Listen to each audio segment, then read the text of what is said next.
What is going on, guys? Colin with Victory. I got a special one for you today. 21 Nacho Rubicon. Of course, limited color with this guy. Steel bumpers as well, which is great. Looks like the KO2s are looking pretty decent as well.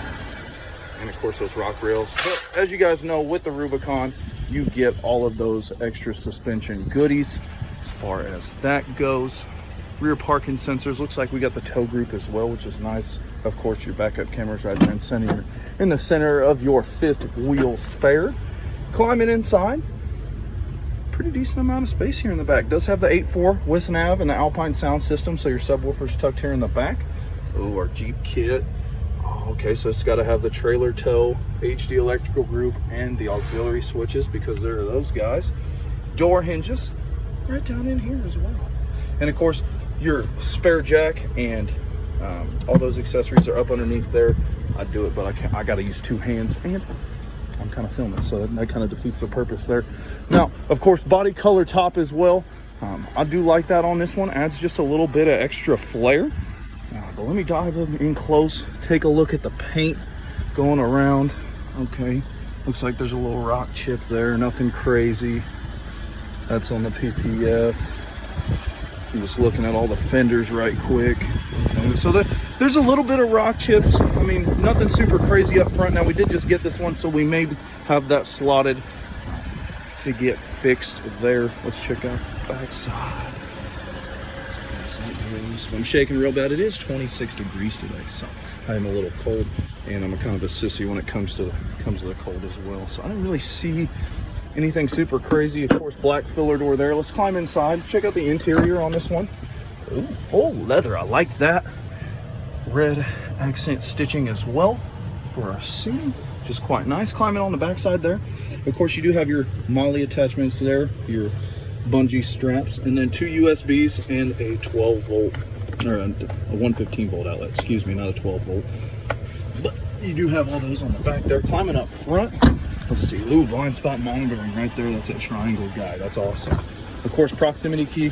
Didn't quite show that one. Keys inside, but you can push that to lock it, or if you've got the key in your pocket, you go to climb on in. It's going to unlock automatically for you. Now, right up here in the dash, 20,930 miles. Let me turn some of this down real quick. Now, looking left to right on the steering wheel, all our in-dash cluster display adjustments. Of course, we can cycle that through. Don't hold me to it. This one probably hasn't been through service yet. We've had it a couple of days. Of course, accept reject call right there. Voice recognition software. Backside is AM/FM tune skip track back here. And then on the right-hand side is going to be your volume. And then right here's your cruise control. So you turn that on with the center push of a button. And then, of course, you got your set, reset, and cancel there. Now, climbing over to our 8.4-inch radio display. Now, with the Rubicon, that's where you get the red dash. Exclusive to that only. It is kind of nice. I dig it. Adds a little bit something different to it. But, of course, our factory navigation right there. Now, this one does have Bluetooth, should you so choose, but you can link in for Apple CarPlay or Android Auto, however you guys want to rock it. Now, this one does have the cold weather group, so heated seats, heated wheel, remote start. You cannot forget about that, especially now that winter time's coming up. Of course, rear view camera with grid assist to help make sure we can get in that spot just right. And of course, those parking sensors are going to beep at you whenever you start getting close.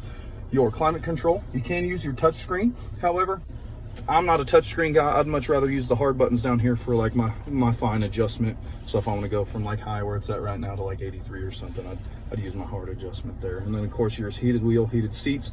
You do have those buttons as well. Now across the bottom, some of our safety tech, electronic stop start. You can turn that off should you so choose. 100% up to you whether you rock that or you don't. Your parking sensors, you do have the option to turn that off as well. And then this is your hill descent control should you guys be going down any off-road trails. Now, that CarPlay that I mentioned, you're going to plug in right here via USB or USB-C, and then you do have an auxiliary setup right there should you just want to jam out to your music via aux. Now, all your window switches there, you can lock all your windows right there in the center. And then, of course, your 12-volt right up front. And then you got your Off-Road Plus, your front rear axle lockers and sway bar disconnect right down here in the red. And your Off-Road Plus mode, which is nice there, and your auxiliary switches. So should you want to run any light bars, any cool accessories like that, they're already there for you. Of course, our four-wheel drive lever, of course, 2 high, down one's 4 high, and then of course neutral, and then 4 low. Our gear shift there, automatic. 2 cup holders, Heck yeah, and that double console that Jeep's famous for. USB tucked in there. Now climbing up, this one does have the universal garage door opener, which is kind of nice. I know a lot of folks like that. And then of course right over here, we've got our assist in SOS should you need EMS services. Now the top, super easy to take off. You just undo all these guys there. These two are called your freedom panels. And those ones are the easiest ones to take off. Normally a one-person job there. As far as your back half going all the way back here, I would recommend 2 people there. But guys, this one's available. Ooh, functional hood extractor, heat extractors, excuse me, LED lights as well up front. But guys, available right now here at Victory Chrysler Dodge Jeep and Ram in Kansas City. My name is Colin. Shoot me a text or call to my cell phone, 660-492-5030, and let's get you some info on this one.